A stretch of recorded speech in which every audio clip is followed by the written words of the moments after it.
नहीं चलाएंगे। दूसरी चीज, जो शासन तंत्र को चलाने के लिए 3 स्तंभ खड़े किए गए हैं, विधायिका, कार्यपालिका और न्यायपालिका। इसमें जो सबसे स्वतंत्र है वह है न्यायपालिका। न्यायपालिका को यह पावर है कि भारत की संसद जो कानून बनाती है, हर कानून को रिव्यू करे और यह बताए कि यह संविधान की कसौटी पर खरा उतरता है या नहीं उतरता है।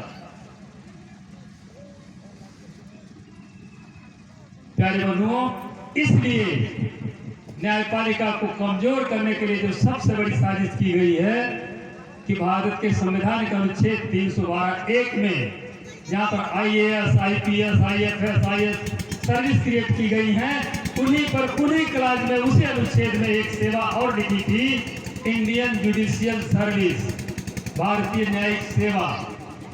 अगर भारतीय न्यायिक सेवा क्रिएट हो गई होती तो भारत में जज बनते परीक्षा पास करके। भारत में जज परीक्षा पास करके नहीं बन रहे हैं, जज जो है जबरदस्ती जो मर्जी से अपॉइंट किए जा रहे हैं। कार्यबंधु, ये सबसे बड़ा अनाचार है और ये पूरी तरह से असंवैधानिक है। कोलिजियम सिस्टम भी असंवैधानिक है और जो ये जुडिशियल अपॉइंटमेंट कमीशन ला रहा है वो भी असंवैधानिक है।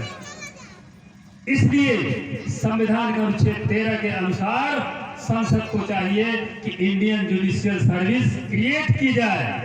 जब इंडियन जुडिशियल सर्विस क्रिएट होगी तो जो इस सर्विस में आएगा वो हाई कोर्ट का भी जज बनेगा, सुप्रीम कोर्ट का जज भी बनेगा और भारत का चीफ जस्टिस भी बनेगा। प्यारे बंधुओं, तब पूरे भारत को एक साथ जो है न्याय मिलेगा। इसलिए आज के दिन मैं आप सबसे विनती करूंगा कि जो लोग भी व्हाट्सएप यूज कर रहे हो, फेसबुक यूज कर रहे हो, यूट्यूब यूज कर रहे हो, आप लोग आज से जुट जाइए और बार बार लिखिए कि इंडियन जुडिशियल सर्विस का क्रिएशन किया जाए, भारतीय न्यायिक सेवा का सृजन किया जाए। जब पूरे देश के लोग पूरी तरह से जुट जाएंगे प्यारे बंधुओं, तब भारतीय न्यायिक सेवा अस्तित्व में आएगी और तभी आपको न्याय मिलेगा। अब तक न्याय नहीं हुआ, निर्णय हो रहे हैं। नहीं, अब तक भारत में न्याय नहीं हुआ, निर्णय हो रहे हैं। मैं उदाहरण के साथ बता सकता हूं।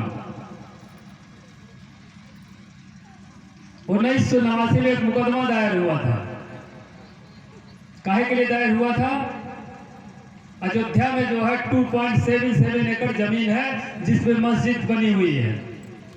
उसके लिए 2 दावेदार थे कि ये 2.77 एकड़ जमीन कथित हिंदू कह रहे थे हमारी है, कथित मुसलमान कह रहे थे हमारी है। तो मुकदमा तो चल रहा है 2.77 एकड़ के लिए, ये टाइटल का केस था। लेकिन जब फैसला हो रहा है, ये आप जान लीजिए कि दोनों पक्ष सही कभी नहीं हो सकते हैं। दोनों पक्ष सही कभी नहीं हो सकते हैं। कम से कम एक पक्ष जरूर गलत होगा या तो दोनों पक्ष गलत होंगे। प्यारे बंधुओं, भारत में सुप्रीम कोर्ट ने जो निर्णय दिया है, दोनों पक्षों को सही साबित कर दिया और एक को 70 एकड़ दे दिया, दूसरे को 5 एकड़ दे दिया।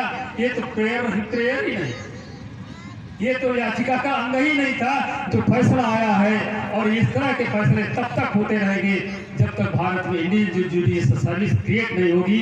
इसलिए मैं सबसे अनुरोध करूंगा, विनती करूंगा कि आज से आप जुट जाइए अपने फेसबुक पर, यूट्यूब पर, जिस पर भी आप जुटे हों, हर एक पर आप लोग सब लोग लिखिए कि इंडियन जुडिशियल सर्विस यानी भारतीय न्यायिक सेवा का सृजन किया जाए। प्यारे बंधुओं, हमारे लोग बड़ी मेहनत करते हैं तो वो जाकर के PCSJ पास करते हैं, मजिस्ट्रेट बनते हैं, PCSJ पास करके मजिस्ट्रेट बनते हैं, जज नहीं बनते हैं। जज बनने के लिए बाया मीडिया निकाल दिया गया है, हायर जुडिशियल सर्विस।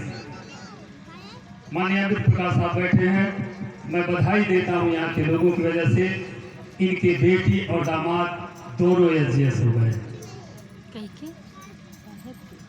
अब आप सोचिए ये जो 2 बच्चे हमारे SGS हुए हैं, अगर IJS की सीरीज क्रिएट होती तो IJS भी बने होते, और जब IJS बने होते तो हाई कोर्ट के भी जज बनते और सुप्रीम कोर्ट के भी जज बनते।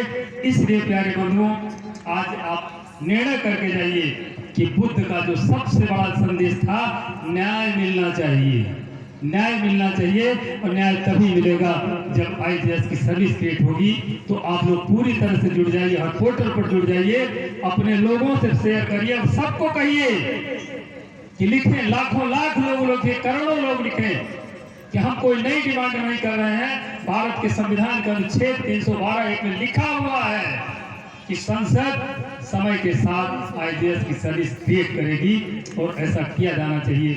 और इसी के साथ मैं अपनी बात को विराम देता हूँ। सबका मंगल हो, सबका मंगल हो, सबका मंगल हो। धन्यवाद। नमो बुद्धाय।